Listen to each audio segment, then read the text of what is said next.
Welcome back to some new r/malicious compliance stories, where people comply to the letter, but not the spirit of a request. I hope you had a great day. Thanks for all the likes and comments on the last video. And now, let's start with the first story.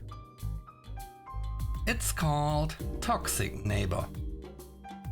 This was way back in 2012. We had just moved into our new house, in a small and nice, but not posh neighborhood. Our neighbor Betty was aggravated from the very beginning. She had a perfect view of the neighborhood playground, as did we, but she really hated the fact that kids would enjoy themselves on said playground. In the first 2 months of us being there, she called the cops on the kids playing 3 times. Needless to say, the officers were not very content with her either, but every time she would say something about illegal activities and forced the police to take action. I confronted her and told her that the kids had every right to play there and that she should get her stuff together or move out to the country. She then went on a toddler's tirade and said that she would hire a private investigator to keep an eye on things, as she had other more important things to do anyway. Keep in mind that Betty was a senior citizen, so of course my conscience would not allow me to have her pay for such an inconvenience. Luckily for her,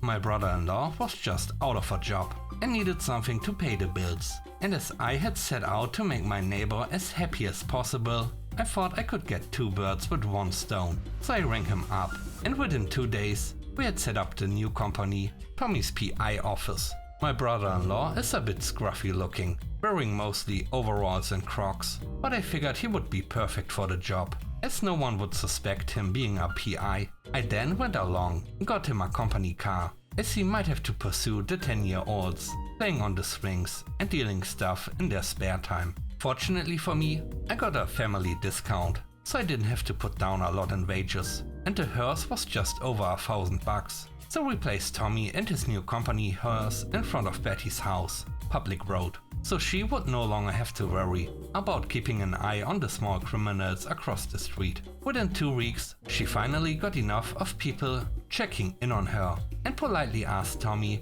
if he would give up his stakeout. We didn't get more complaints after that. The next story is called Forced to Marry. I was present ages ago at this wedding. This young woman becomes pregnant with the partner with whom she lived. The Catholic mother takes a dim view of this and is probably a little afraid of what will people say.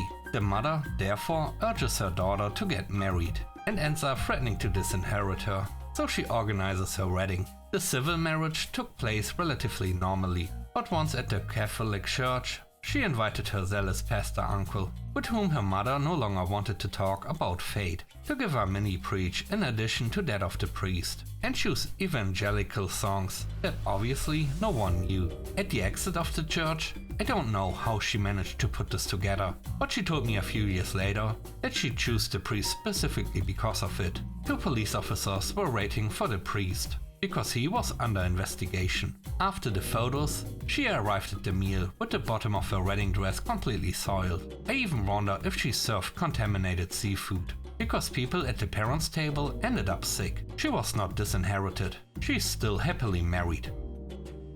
The third story is called No French.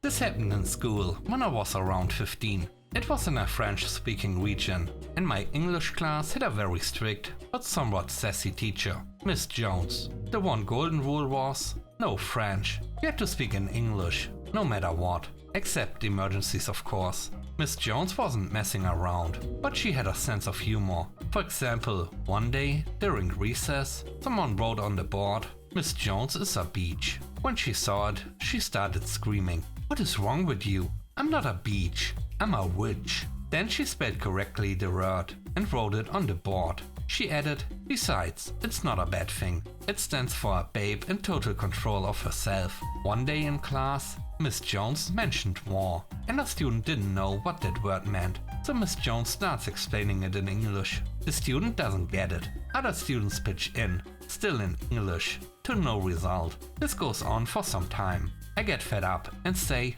"This is a waste of time. Can we just translate the word in French and move on?" Miss Jones answered, "Well, if you are so smart, why don't you explain what it means?" And no French. Alright, I start making pow pow noises, explosions, imitating planes, the whole deal. It takes 3 seconds for the student to yell, "I get it."